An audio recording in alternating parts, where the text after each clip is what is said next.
Support WrestleTalk! Visit WrestleTalk.com. Is The Undertaker versus John Cena at WrestleMania 34 off? I'm Ollie Davis. This is Luke Owen. Welcome to a special WrestleMania Go Home Raw episode of the WrestleRamble, where we're going to be going through Monday Night Raw today, and we're going to do a separate one for SmackDown tomorrow.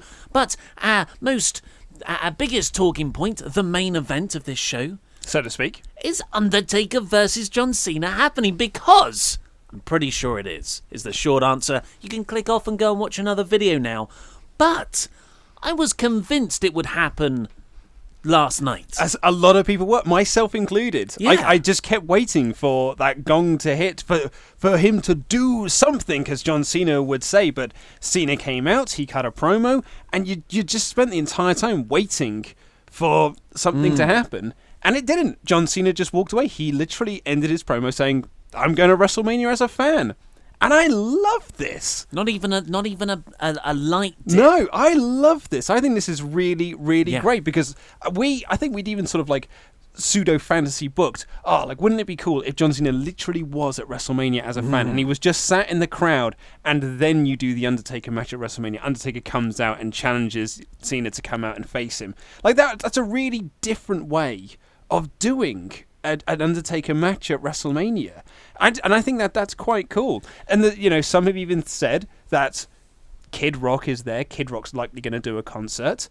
Is it just a coincidence that Kid Rock's going to the Hall of Fame? Well, is it likely? I think it's likely that he's going to do a concert. I mean, it's a 14-match card. Well, yeah, but you've also got to make time there for your performance. He's doing the theme song. Christ. So he's bound to do a performance there. So Kid Rock will do a performance. I love Kid Rocky Rock more than as much as the next guy, but I don't want to see him perform. Well, I'm afraid this is after watching him at WrestleMania 25 for the Patreon podcast. Nice little plug there.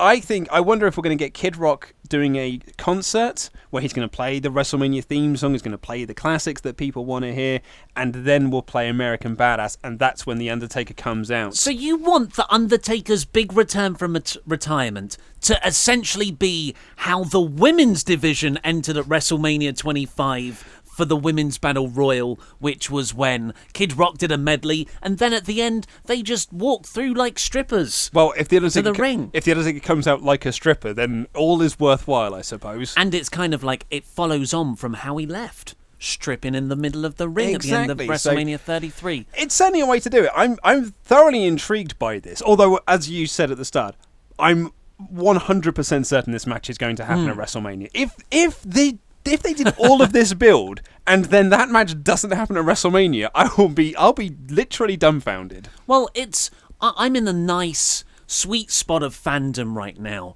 where I always know, well, maybe not these days, but in the earlier Marvel movies, I know they're not going to kill Captain America and Iron Man. But I was invested in their characters enough and the storyline to worry for their fate. Yes. And that's where I'm at in the John Cena Undertaker story right now. I know in my head that it's definitely going to happen at WrestleMania, but I'm a little bit, like, my gut's a little bit like, but why hasn't it been announced yet? Well, I don't like it. Yeah. And I just think that's really cool. Yes. I think it's a really awesome way of doing this. And like I thought Cena's promo here was absolutely awesome. It's a bit pandering at times, but I really, really liked it. I liked the pandering. What I really liked about the pandering was just like it was when he said the line, "Hey, Michael Cole said to me, like, why don't I just enter myself into the Battle Royal? Why don't I be Braun Strowman's partner?" Addressing those slight plot holes, and said, "But that's a stupid thing to say because Michael Cole's an idiot." And he said that, like, I lost to Roman Reigns, I lost at Survivor Series, I lost at the Royal Rumble, I lost at Elimination Chamber, I lost at Fastlane. I don't belong.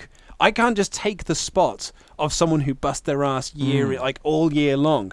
But instead, like me and The Undertaker, we're two part-timers. We can have a match instead. And my first thought was like, well, you are taking match space away from other full-timers there, John. Like, you have taken a match on the card away from someone. But he delivers it so well that when he said it, I was like, John, right on, man. And then it was like a few segments later, wait a second.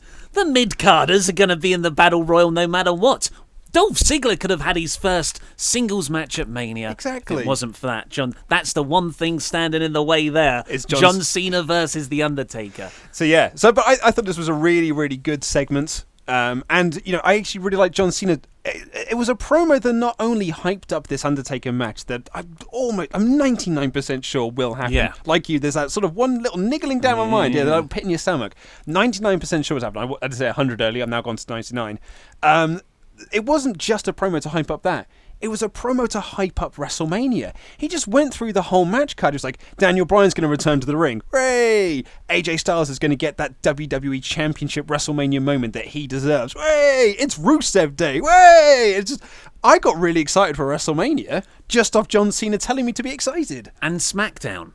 It felt like it was a very... I forgot, you're a free agent. You're playing the other side for those negotiations in the draft. Exactly. Sure. Yeah. But yeah, it was a really nice, soft sell of WrestleMania, as opposed to the hard selling that was in the rest of the show. Every other video package, graphics along the screen, Michael Cole, WrestleMania. It's free. Did you know, Luke? If you weren't a chump and subscribed to the network when it first came out, and have been subscribed for all the years since. Lol, you idiots. Yeah. Paying us $9.99 for 4 years. WrestleMania's free for everyone else. I get why they do it, but I mean, $10 or £10 is still pretty cheap. Yeah. Why not do it for that? I know. Well, rather than free. It suddenly just dawned on me then that I have given WWE nearly $500 worth of money Because you don't use the UK currency. No. Because you signed on before it was available. Before it was here. available in the UK. So naughty things. So this is really exciting. I mean, this is quite unprecedented, because usually in the pay-per-view era, when you really want people to fork over a lot of money to buy that pay-per-view, and I guess like replays are limited, and it's just that show rather than the whole network as a package, you need to announce your big matches by the go-home show. Ideally, ahead of time. TNA had some times when they would announce their main event on the go-home show, and those would usually do really bad buy rates. So it is, like, preferably, you'd have announced this 4 weeks ago in the old pay-per-view era. So, and the traditionalist in me prefers that way. However, every now and again, and the WWE Network business model allows for this, you can hold off on this enormous match and create this intrigue. It's a really nice and bold and brave move by WWE, and I've got to compliment them for that. To hold off on The Undertaker's return, and this match even being confirmed as a thing until the actual show itself, probably midway to 2/3 of the way through the show itself. And that's where the sort of... and I doubt they will run with it, but like you mentioned earlier, the idea of Cena just going as a fan, the potential is almost limitless. Keith Lee levels of limitless for them to have fun here. John Cena at NXT in the crowd shot. John Cena video package at Access, just hanging out. He's there as a fan. He gets this year off. He gets to go to the Access tournament matches, go to a few indie shows. Get a Supercard of Honor. Maybe not that one. They haven't got a tight working relationship. But why can't John Cena show up at a Progress show, and an Evolve show at Evolve 103, just in the crowd, just for a few minutes to get that shot, and then you have a really nice, most of the show running storyline of John Cena sitting ringside, just like having fun, but also being like, Undertaker, this is your last chance. They could do something really cool on top of the coolness they've already done. And you've got to imagine as well, like, you and I are not going to WrestleMania this year, but if you are going to Mania this year, there's got to be like those discussions happening around. Like, so I imagine there's like tailgate parties outside the arena and stuff. As a WWE fan going to this event, that'll be like the number one topic of conversation. Right, so we think The Undertaker's showing up, right? And then that conversation just spreads around throughout the entire arena. Then that becomes a real buzzing talking point for those fans to build up the excitement of when that gong finally, or if that gong finally hits. I think it's a really cool way of hyping this match. If he hasn't returned on SmackDown tonight. There is that caveat. This could date... I mean, the video will be up before then, but a lot of you watch it the day after, so... we could look stupid. Very silly. Or, like, the worst thing, which you're a fan of. You don't mind this at all. Just announce it on WWE.com. Oh, love it when you just announce things on social media. Yeah, just do it that way. Because Daniel Bryan's return wasn't made any less momentous by that. Still hanging on to it. Also, I read on Reddit, can't remember who said it. Get that on a t-shirt. But they took umbrage with everyone calling the noise Undertaker's gong or Undertaker's dong. Apparently, it's a bell toll. Okay. That noise is a bell toll. Right. My argument against that is we are not saying dong is like an actual thing. We're saying it's an onomatopoeia, right? Yeah, exactly. It's the onomatopoeic way of saying. Yeah, so absolutely. I think we're justified in that. But to answer... I love the fact you just took a little sidebar there to have a pop at someone on Reddit who you can't even remember the name of. It wasn't even a widely read post when I read it. It was like 15 upvotes, and I'm taking you to task. Taking you down, mate. I like calling it dong because it gives me a lot of dick jokes I can make. Don't take this away from me. Although I guess bell toll also could have for a whom few the bell phallic tolls connotations. But yes, to answer the title of this video, yes, it is happening. Mostly. Haha, it's a Raw review looking jacked, man. But the full Go Home episode opened with Jonathan Coachman, and he made like a little press conference-y bit. He did, yeah, little in the ring. Organised the ring quite nicely. Those tables just looked like they were waiting to be broken. Oh yeah, but there were two tables. You can put cloths all over your one. You can put microphones. Those tables are not both standing tall by the end of this segment. Begging for it, but I didn't know which table the person was going to go through, so there was that suspense. That's where the intrigue was in this segment. That's why I stayed around. You're just looking at both those tables going like, oh, it's one of you. It's one of you. So Jonathan Coachman opened the show like this, and he brought down Stephanie McMahon, who came out with some just horrible mum dancing. To her own horrible entrance music. Yeah, I mean, that's good heel. There's only one way to dance to that music, which is horribly, because it's horrible music. And then she was followed by Triple H. They did a little smooch at the top. They're a great act together. Love them, yeah. Usually, I mean, this is the first time in a while that they've been presented like this, as this force together. And man, they are more than the sum of the parts. And those are pretty impressive parts to begin with. Well, I think I actually saw... I can't remember where I saw this now. It wasn't on Reddit, so I can't not contribute a user. But I did see this somewhere and can't remember who said it.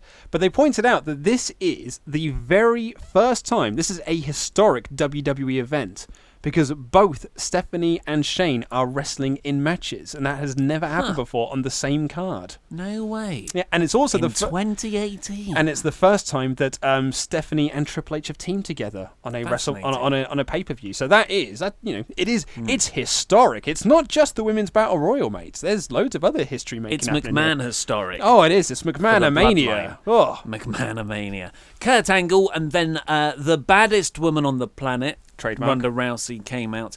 That was a bit grating. I mean, I enjoyed the show overall. I know a lot of people seemed not to, but... yeah, people seem really down on this episode. Well, it's the WrestleMania go-home show. That's huge expectations. And if I had those huge expectations, maybe I'd have been disappointed too. But to be honest, I was just like, let's just make it okay. Because... my go-home expectation level has been slowly chipped away at over the years. But the baddest woman on the planet... Smiliest woman on the planet. It's annoying all the time. But it's a cool name. It is a cool name. But yeah, she came down, she was all smile, she was doing her usual smiling gimmick, glad-handing fans. And I think I might have said this last week, but I certainly think it's here. We need to just stop treating Ronda like a celebrity. She is not Jay Leno. She is not Dennis Rodman. She's an active member. I'm doing big air quotes for podcast listeners. Take a drink. She's an active member of the WWE roster. Let's just treat her like that rather than being like, oh my God, we are just in the greatness of this celebrity, giving her a big celebrity entrance. I think once WrestleMania is over, we can sort of move past that. But after a few weeks, it's starting to get a little bit grating. They can't do it until next Monday. Yeah. But that's very... short of work. I mean, and to be honest, we are just being very... what's the opposite of cynical? Forgiving? Yeah, maybe. Just that we just think they're going to do that next week. Yes. It could be like in a few months' time, they'll still be doing these sorts of entrances for Ronda Rousey. We don't know. So Triple H... Coachman couldn't get started with those ever-important fan-submitted Twitter questions. Well, they must have had I mean, they had at least 3 submitted, I guess, but the amount they must have had to sift through to find these 3 gems. Poor Coachman had to reply to a lot of... I'm so sorry I didn't get to your question. It was like people want to know how big Batista's dick is. It's like us doing quickfire rounds. Yeah. We put the call out on Twitter and then didn't do them on either video. Just sometimes these things happen. Yeah. So the Triple H stopped him from doing that and had a really... There were a lot of nice lines. Like, the writing for the promos has been really good, I think, for this feud. With the exception of, there was a Stephanie ad-libbed line that did make me groan. Yeah. So Triple H said, because the crowd just naturally chanted Ronda Rousey, and that was a really cool moment. Because actually, this was a great crowd all night long as well. They were really popping for everything that WWE would want you to pop for, and I really enjoyed them. They really elevated some of the matches and moments as well. So the crowd are chanting their Ronda Rousey. Triple H grabs the mic to cut off Coachman, being like, "Good job, Coachman," but... you can sit there and you can chant Ronda Rousey, and the crowd eventually got into it. And Triple H was about to start his next line, but Stephanie just had to step in and be like, "Oh, they'll get there eventually." They take a little moment to get it, but yeah, they get it eventually. Like, you didn't need that there. Yeah, it's unfortunate. But Triple H said, you got the 3 eyes, intensity, integrity, I can see, but never got the intelligence thing. I thought that was a nice chip away. That was lovely, yep. And and Ronda had good lines as well, apart from the "you sign me with ulterior motives." Which, it is. It sounded weird coming out of her mouth. Sometimes it works and sometimes it doesn't. But it's been pretty much doesn't work. Yes, I would say it's 95% bad lines. Oh, I would have said 80. It is 80-20, but I think it's higher. I'm counting that video package they did though, right? Which was 100%. That doesn't count. I wasn't counting that. I'm talking in-ring promo stuff. And then Kurt just tried every line Kurt had. Then ended up at the same destination, which was, I'm going to speak about this thing over here. Baddest woman on the planet, Ronda Rousey's going to break your arm, which I quite enjoyed. I like it. And the crowd, like you said, the crowd did get into it. Then we got the Twitter questions, which were... I mean, what was the first question? It was. Have you got it written down? Well, I did like that. Ronda tried to ask Steph a question with the ulterior motives line. It's like, why did you sign me with ulterior motives? And what I like then is Stephanie was just like, guys, we're here to do a Q&A. Like, come on, Coachman, we need to get the Q&A. Which I thought was a really nice moment from Steph of trying to ignore that one. So the first question that comes in, then Ronda said, I know the format.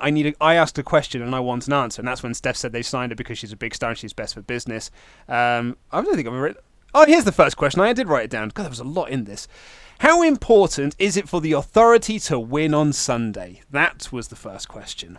You see, that worries me, because that is a question written in the style of WWE writers. Oh, these were not real Twitter questions. Oh, no, I think they're real tweets. Oh, they are not real tweets. I think they're real tweets, but WWE has brainwashed a lot of the audience into just talking like WWE bots. Because, we do it sometimes. We call the draft the Superstar Shake-Up. Well, that was a normal thing for a year, and now it's not going to be. Because we're fighting back against language. That's the first thing that the revolution, the bad revolution, will go after. Oh, yeah? Language. Concepts of language. You strip away and you change meanings of things. That's 1984. So it's just you. It's all about doublespeak. You and Gentleman Jack Gallagher are the ones that are really you're fighting the good fight for us to start using the English language better. Not just the English language, just meanings of words, semantics. Anyway, what happened after that? Some more banal questions. Steph says that they Twitter. will win because they need to show people to respect the Authority. The second question was how Kurt feels about teaming with Rousey. I don't really care about the questions. Kurt calls her Rowdy rather than Rousey, which was that the first Kurt botch? Yeah, which made me chuckle. And then he's excited to team with her, but there's only one more question, I'm afraid. And Steph essentially cuts a promo on Ronda and makes a point that actually we're like this as well. She was like, "You're gonna lose, and the whole world knows what it's like when you lose." Or how you react when you lose. And I thought that was a really nice line as well. Yeah, of course, about her UFC loss. Exactly, yeah. And she sort of disappeared for a while. And so and Ronda then asks what Stephanie's dominant hand was. She's like, "I'm a righty." She's like, "I just need to know which hand you're going to sign my checks with after I break." Oh, well, yeah. She almost got this. This was so close to... Oh, she was on the cusp of getting this right, but paused because the crowd popped. but then needed to finish her line, and the second half of the line wasn't as good as the first half. Maybe I think there might be too many syllables in the lines that she's given. Like, if you just had lines that were 5 syllables long, that would really protect her, and but like ulterior motives. There's too many syllables for her to run out of steam there. And that's the problem. It's not like she's getting words wrong like Kurt Angle. She's just running out of steam throughout the middle of a sentence. Running out of things to say. And then what I really chuckled at this as well. Coach was like, well, here at WWE, we like to do classy photo shoots. This isn't like boxing or UFC. Yeah. Which I thought was a really funny line. And they stand up and they go pose around. The photographers get into this. You can tell this is such a Triple H booked feud. Photographers get into the photos. Well, I love it. I think this is great. And Triple H and Kurt shake hands. Stephanie offers out her hand to shake, but Ronda doesn't shake, and she steps up. And then Triple H, like the dastardly heel he is, bonks Kurt on the back of the head with a microphone. Kurt goes tumbling out of the ring. And then Ronda grabs Triple H by the throat, and then Stephanie takes 25 steps to get into position and backdrops her through the table. Was it a backdrop? It kind of looked like a choke slam from where I was watching it. I've just written here, Steph slams her through the table. It was I can't remember. Yeah. Actually, I've written, Steph awkwardly puts her through the table. It was something. Okay, so this is where my problem with the segment lies. I really enjoyed everything up until this point, but as soon as Stephanie put Ronda through the table and Ronda stayed through the table, I was just like, you lost me. It's like when Shane goes proper, because Shane McMahon's character isn't a great wrestler, right? Well, now it is. But strong disagree. Yeah, but he shouldn't go toe to toe with AJ Styles. Even if that was an okay to good match, it shouldn't have happened in my view. He went toe to toe with the Undertaker inside Hell in a Cell. But it's even. But like with Hell in a Cell, you've kind of got an out because it's such a hardcore match. He was taken to his limit. He lost. Well, I guess he did with the AJ one as well. But with Stephanie, she's not even like. She's never been shown training apart from recently. Has a match like every 4 or 5 years. Hey, she beat recently. Brie Bella at SummerSlam 20 something. Well, exactly, yeah. She's not been built up as a wrestler or a believable wrestler ever, and now she is being presented as a threat. I don't think that's Stephanie's character. I think Stephanie's character is a lot of speak, a lot of furore, but ultimately hides behind Triple H or whoever crony she's got doing her work. And you shouldn't have her getting physical. I think the match should be designed around her dodging Ronda, and then finally they get it. But she gets no offense in. Maybe she gets a slap, but then Ronda immediately destroys her. This is Hulk versus Loki. You know, Loki has all the mastermind stuff going on, but as soon as Hulk gets its hands on Loki, smash. Can you tell who's been going through the Marvel Cinematic I Universe? know, I'm excited for Infinity War. A lot of my anecdotes are going to be Marvel-based. And I'm listening to a book on comic history. And the Marvel Super one? Gods. No, no. I finished that a while ago. Yeah, it's good, that thing. Yeah, it's I wanted to listen to that Super Gods one. It's really good. When I was at the cinema yesterday, I saw the trailer for Avengers Infinity War. The new one with Cap and with the glove of Thanos. Tear rolled down my eye. My wife thought it was hysterical. You need to grow up. A little bit. Anyway, can I slightly defend this? Sure. So, my rationale of this was not like, Stephanie got the better of Ronda. She out-wrestled Ronda. She outmaneuvered Ronda. So Triple H bonked Kurt, and Kurt fell out the ring. He bonked him? Yeah, absolutely, with a microphone. And then Ronda went for Triple H. She grabbed him by the throat or something. And it was that distraction. Yeah. It was Ronda not looking. Stephanie came up behind her. It was a sneak attack. So Steph didn't really get the better of Ronda. She didn't outmaneuver Ronda. She didn't out-wrestle Ronda. She got a sneak attack, put her through the table, and then pointed at the WrestleMania sign. If anything, I would have preferred it if Ronda wasn't looking at her while selling. Because she was staring up at the McMahons doing this. Yeah, she's got a bad, grumpy selling face. Yeah, grumpy selling face. Where you just if you just sold it with your eyes closed, going oh my god, a table, how agony. Yeah. I think that would have been better. But I didn't think that this was terrible. I thought that they played it in such a way that Stephanie only put her through the table because Ronda was distracted with something else. Come WrestleMania, if Stephanie dominates the match, if we get a usual WWE tag match where the heels just dominate and then you get a hot tag, then that's a different matter. But it's not even a dominating thing. Stephanie shouldn't even exchange holds. There should be no arm drags. There should be no grappling. It should just be Ronda pummeling the crap out of Stephanie. Yeah. It's because she's not a wrestler. I wouldn't go against Usain Bolt and expect to even be in the running. I'd still be quite literally. Yeah, I'd still be back at the starting point, and that's what I see this match is. It's just character inconsistency, which I find I don't like that at all. However, I'm not completely down on this segment. I think fundamentally it's wrong, but I did enjoy it. But the way round it I would have had is Stephanie to have a lot more shenanigans before putting her through the table, because I don't think enough cheating happened before that. Or just have Ronda, I mean, I love a no-sell, just have Ronda stand right back up. She's not playing with this WWE biscuit table nonsense. She's just getting right back up. And like everyone's like, whoa, and then they run away. I don't know. But next up, we had, continuing the focus on the women's revolution, Bayley versus Sonya Deville. It was fine. Both didn't get entrances, but it was an absolutely perfectly fine match. It was there to hype.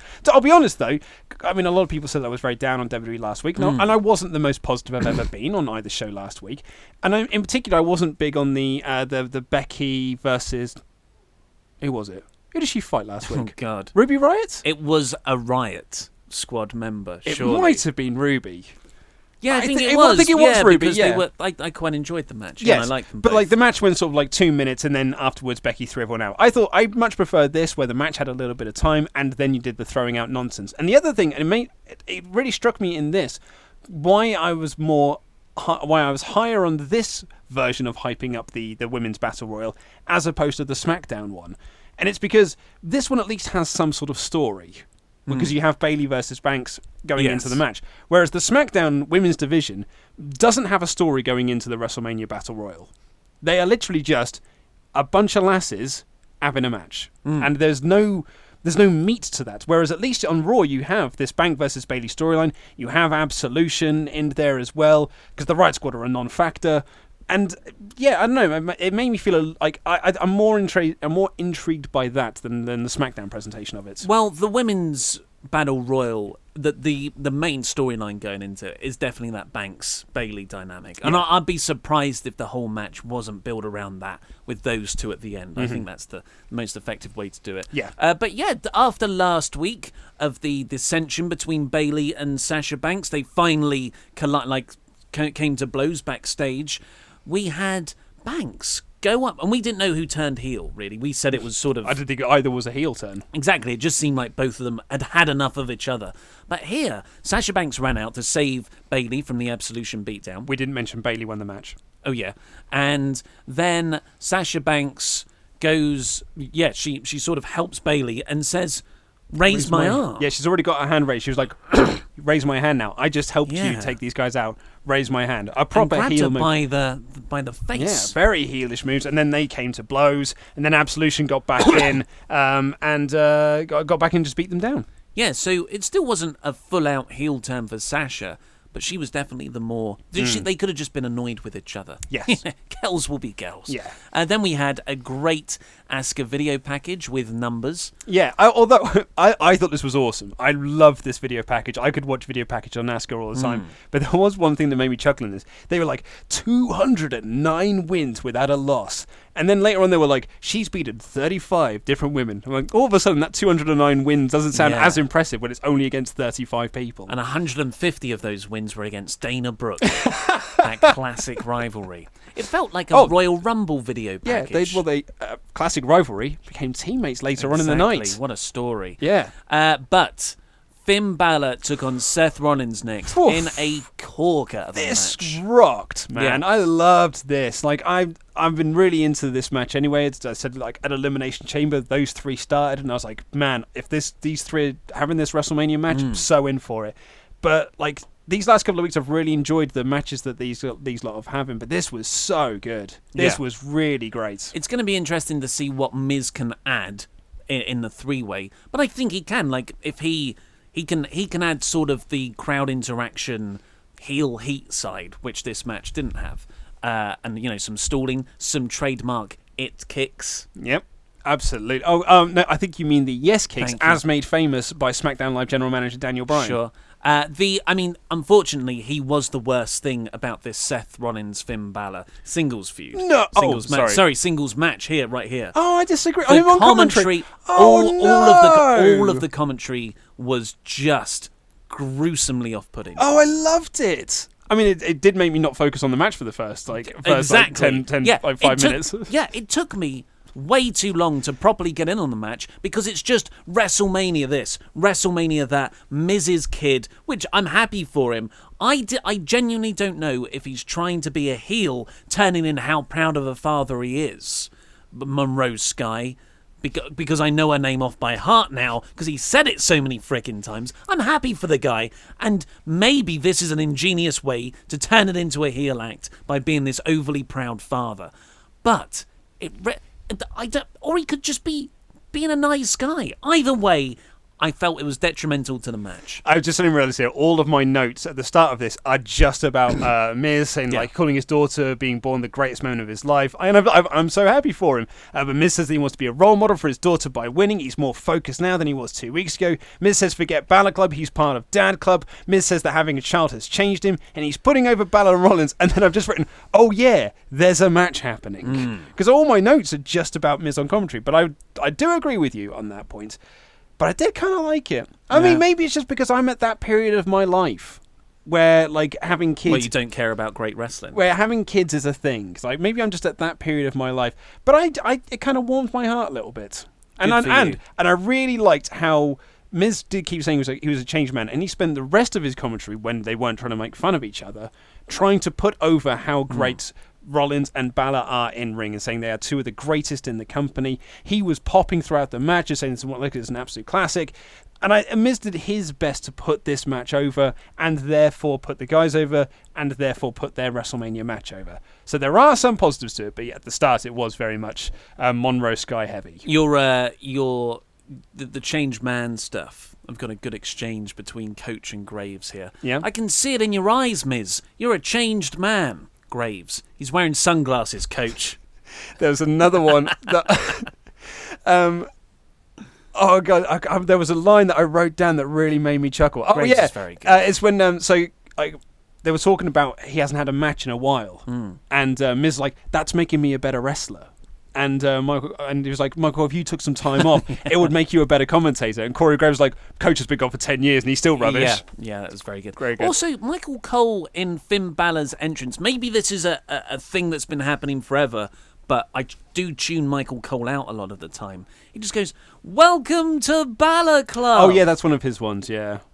What does that even mean? It's boss time. But Balor Club is the big dog. It's a Michael Coleism. It's a horrible thing. Anyway, the match itself was really, really good. They had loads of nice back references to other matches. Of course, there was the really good singles match they had a couple of weeks ago with the finish where, Rollins does the superplex into the Falcon Arrow spot. But Balor rolled him up and got an inside cradle win there. They did that same spot, but Balor kicked out. Rollins kicked out. And then later on, Rollins teased, or at least attempted, the buckle bomb into the barricade, which of course put Finn Balor out for almost 9 months or a year or whatever it was after SummerSlam 2016 in the inaugural Universal Championship match. But Balor just got out of that. And yet the last 5 minutes in particular were really, really good back and forth stuff. Crowd was alive during this as well. They were popping huge. It's because they didn't have the commentary. Well, yeah, perhaps, yeah. They were really into all of the near falls and things like that. The near fall off the superplex into the Falcon Arrow spot where they again did the inside cradle, but Rollins kicked out 2.9. Commentators going nuts. It was like, was it 3? Was it 3? And Rollins is even up going it was 2, right? It was 2, it was 2. Brilliant selling from both guys. My irritant of that, though, is that the commentators didn't bring up the fact that was the spot from 2 weeks ago. It's this is literally your job. They had to talk about the Miz's baby. And argue with each other. Yeah, you can't get over that. I suppose not. So next up we had a Brock Lesnar versus Roman Reigns. Again, we've skipped over who won. We just skipped over the entire ending of the match. Wins and losses don't matter. No, apparently not, no. But Rollins goes to give Balor the buckle. Where am I? I just put Seth wins with curb stomp. Yeah, Seth wins with the curb stomp. Great. So Brock Lesnar and Roman Reigns had a video what happens when I have to do of their feud. Not good at this. And then Paul Heyman is backstage and he's on a phone and he says, yeah, we can call it the Brocktagon. That sounds good. Nice. And then Kurt turns up and is like, don't make the main event promo segment too personal. We want to protect the main event from happening. No, we want to protect it. Yeah, to make sure it happens. To make sure it happens. We want to protect it from happening. It's a Freudian slip like that. Freudian blowjob. Then we got The Bar coming out, and Sheamus and Cesaro pointing out that Braun Strowman will never be a real tag team. He's only one person. And then Braun came out and said, well, I'll reveal my tag partner if one of you has a match with them. And Sheamus is like, yeah, okay, I'll have a match with you. And Braun goes, well, my tag partner is very much like me, but a little bit different. I thought, they're going to reveal who it is. That sounds like the Big Show to me, or Mark Henry. But no, it was Braun Strowman in a lab coat. It was Braun Strowman pulling the old Clark Kent on us, put some glasses on her and a shirt, and was like, oh, where's Superman gone?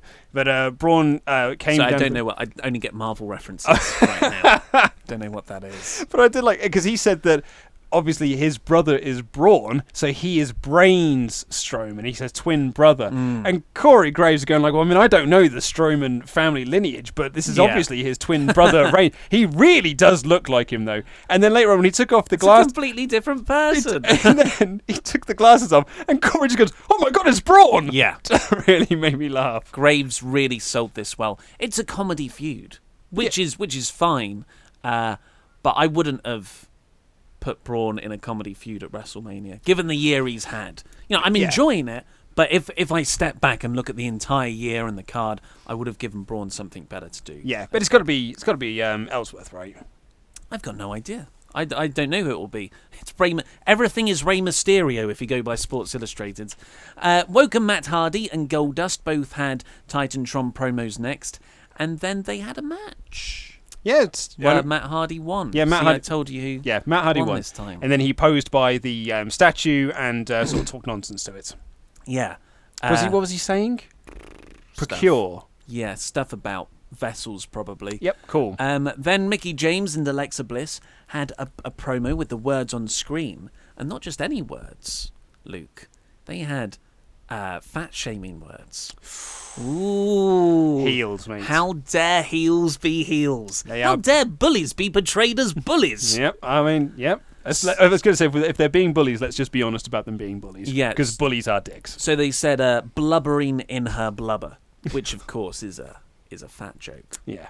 Cool. Which is, but they're the heels, so like, they should be doing this. Exactly. And like that's the whole point of this feud, is that they're the mean girls, and poor old Nia is being picked on. Yeah. Because she's different. And that's not cool. You shouldn't do that. We're meant to feel sympathy for Nia and not like the heel. So this is working great for me. They're clearly positioning the heels as bad guys. We know, like Nia Jax is presumably going to get her revenge and retribution and everything. It's nice wish fulfillment. So yeah, people who are getting sort of offended by WWE even insinuating that Nia Jax is larger than normal, the average woman. I said normal women. I was going to say the average size woman. I didn't want to step on you for fear of being called a cuck more in the comments. And it just makes sense. It's how you make these heel face dynamics work. Yeah, I really like it as a story, and I think that is behind why it's connecting so much, because it's this is a really hot blood feud with the crowd and visceral crowd reactions. The crowd want to see Nia destroy Alexa Bliss, as we see later on with a big crowd pop. Yes. We've already talked about John Cena and The Undertaker. That was next. Then we got some... Kurt went up to Roman Reigns backstage and did the same thing with him that he did to Paul Heyman. You know, let's stop the main event from happening. Let's stop it from happening. Yep. Nobody wants to see it. This guy does. Oh, yeah, I was into it by the end. Elias, still awesome. Yeah, I love him wearing his little kimono thing. Yeah. I saw someone got in touch with me on Twitter today. I think it's the first time they've seen Elias wearing the kimono. They were so offended by it. And I was like, that's just brilliant. Yeah. Like, that's why he's wearing it, because it makes him look like a complete knob. I think it's so good. It's I would never in a million years have said, you know what Elias's gimmick needs? A kimono. But it works perfectly. The first time, was it the Symphony of Destruction match against Braun Strowman? And we were all like, why is he wearing a kimono? I didn't know what it was then. Why is he wearing a flowery dress thing, which wonderfully billows behind him as he runs away from people? Elias is great. And I don't know why people want him to turn face, because 75% of the fun with Elias is him crapping on your hometown. Yeah, exactly. So just don't change anything about him. And it's kind of similar with Rusev Day, although I think Rusev could work as a face quite well. Elias, his gimmick is a heel gimmick. Keep him as a heel. 100%. But more importantly, he confirmed essentially in this segment here that he is going to be doing some sort of concert at WrestleMania. A lot of people think that The Rock is rumoured to be at WrestleMania. They might do a Rock concert. The Rock comes out to interrupt him. More likely, Kid Rock will come out and interrupt him, and then you'll get the Kid Rock concert instead. And then the Undertaker entrance. That's the wrong Rock. No. I mean, I love Elias, but I don't want another segment on that show. Braun Strowman. It's 7 hours, man. We've got time to fill.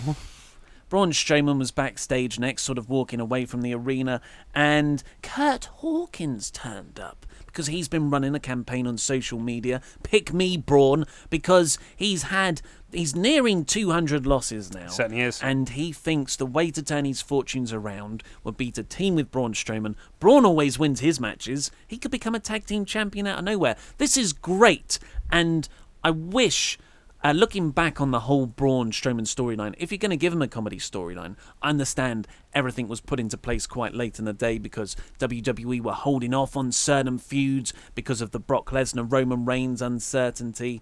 And you could have had a few months here, or at least 2 months, at least a month, of various people campaigning and pitching to be Braun Strowman's tag partner. And if you're going to make it a comedy thing, I mean, that's your ticket right there. Yeah. To make it very funny. I thought that would have been great. Yeah. So he asks Kurt, "What's your win-loss record like?"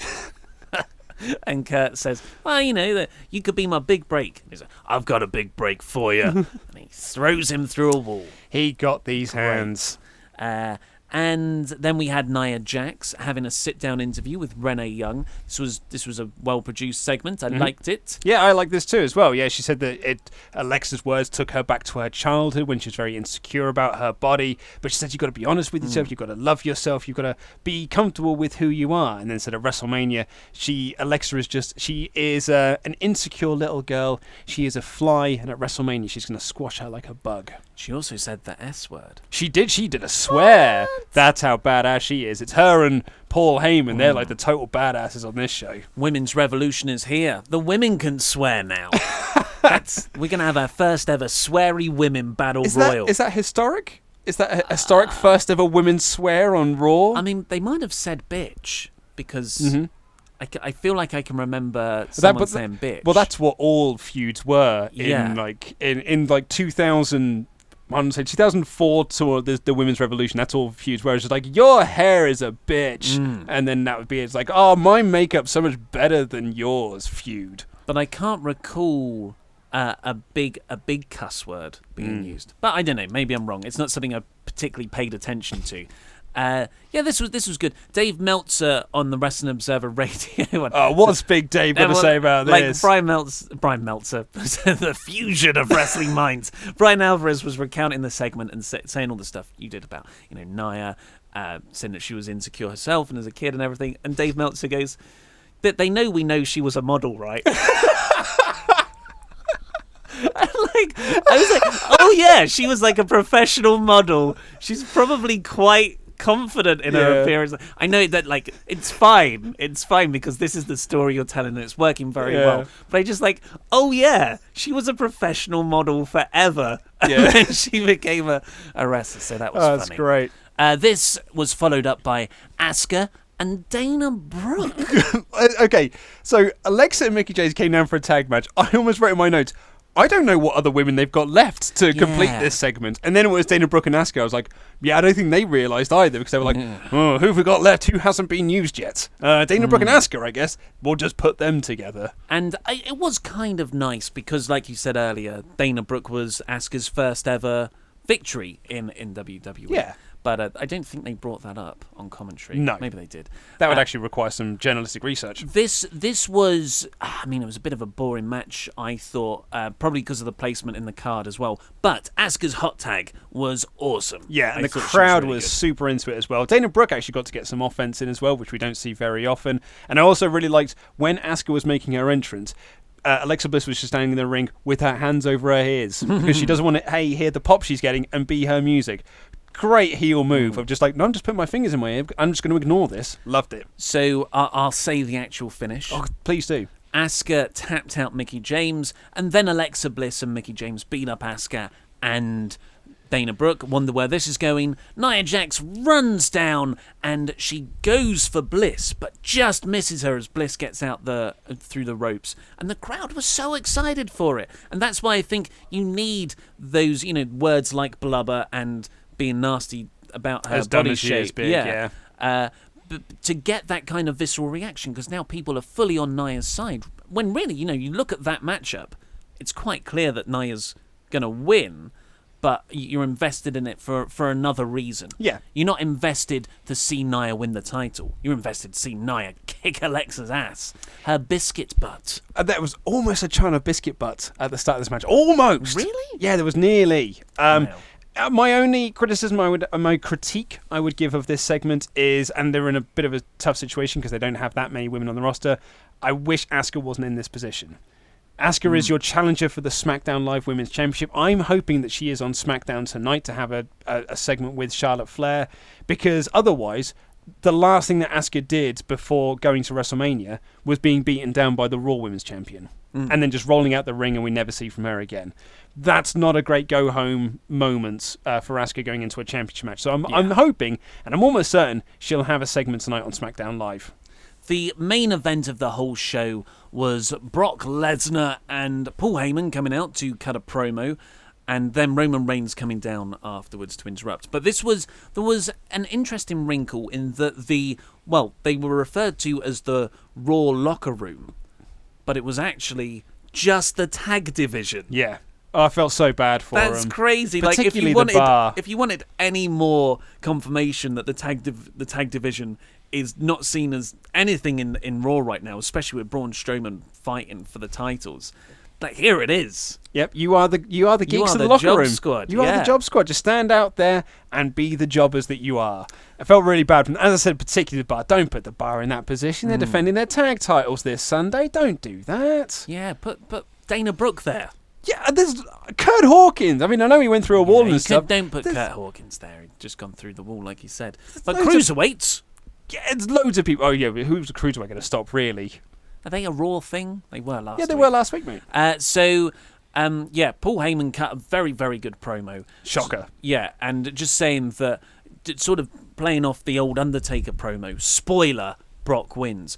Spoiler, Brock wins against Roman Reigns here, and saying that in the very unlikely event that Brock does lose, this is it. You won't see either of us on Monday Night Raw again. Brock will say hello from UFC. Brock was having a right old chuckle throughout this whole segment. He was having a proper little titter to himself, chuckling at everything that Uncle Paul had to say. Yeah. Loved it. And it just, that they actually made me dislike Brock a bit. Which is how good Paul Heyman is, because I think Brock is supremely cool, but just the way Heyman kept on saying that he gets to do whatever he wants, he doesn't care about the guys in the back, and that tied in nicely with when Roman came out and the guys in the back sort of parted for him. I thought this was a great promo as always, and it got over who the heel and the faces are. And it worked because the crowd then weren't on Brock's side. When Roman came out, nice big pop for Roman. They popped when the tag team division parted like the Red Sea that he could walk down, let him through chance. Crowd was super into Roman, and that kind of is helped by Heyman's really great promo work. And then they were cheering when Roman kept knocking Brock down with the Superman punch, gave him 5 Superman punches, and then finally laid him out, grabbed the title and posed with it. But out of nowhere, Lesnar rose from the dead and F5'd him into the earth. Yeah, so I thought that was it. They've made the Roman Reigns character one that I actually want to get behind now, which is this locker room leader, Roman Reigns. Which, I mean, I can't think of them doing this before. No, this is one of the ones they haven't tried. Yeah, but it's a lot more effective, I think, than the big dog or the cocky top guy or whatever. Apart from Badass Roman, that was the best version When he was in the Shield. Yeah, I thought this was the way they party. You're gonna stand here for this part timer, and then this part-time bastard. He said, and the tag team division parted for him. It worked really well. Apparently this happened just days before WrestleMania 20 and the go-home angle for that on SmackDown. Oh, yeah? Brock Lesnar was in the ring with Paul Heyman, sort of calling out, I think he wanted something that Stone Cold had stolen from him, and Stone Cold comes out and a lot of the SmackDown locker room are there, and Stone Cold looks at each one of them and they part for him. Oh, okay. Yeah, and I then... don't remember the bill. I don't think I was watching a WrestleMania 20. Yeah, I only saw because someone posted it. Yeah, I think I was out of... What year was that? WrestleMania 20, 2004, I think. Yeah, I wasn't watching wrestling at that point. So, yes, I thought this was an effective go-home segment for this main event feud. So, job well done throughout the show, I thought. I thought it was a really good show, actually. I thoroughly enjoyed it. I was so still on the Undertaker bandwagon, though. I thought, wow, this is a Roman Reigns Brock Lesnar segment to close the show. Both men have beaten the Undertaker. And I was like, my mind was trying to fit this jigsaw together, and it couldn't. I was like, how? Surely he's got to be involved. They wouldn't save him till the day. Yeah, I know. I was just watching, like, the show coming to an end. The little graphic came up. I was like, well, that means nothing in WWE, let's be honest. Yeah. That graphic could be anywhere on this show. And then it faded to black, and I was like, no, okay, cool. That is the end of the show then. No Undertaker. Fades back up. Tommaso Ciampa attacks Roman Reigns from behind. Such a bastard. What a heel. But I gave this 4 out of 5. I gave it a core. I would have done the same thing. Yeah. Well, I'm For sure for that Rollins Balor match alone. Yeah. Did you know Tyson Kidd produced that match? I saw, yeah. It was a Fightful reported Sean that, Ross yeah. Sapp, yeah. So that's I interesting. think he called him Bob Sapp for a second then. That's someone very different. But that's all we've got time for today. Please click the videos that have just appeared on our laps to catch up with the latest WrestleTalk news or WrestleRamble. We'll be back tomorrow with the Go Home WrestleMania SmackDown show. Please subscribe to this channel and enable notifications so you don't miss that as soon as it's up. I've been Ollie Davis, this has been Luke Owen, and that was Rambling.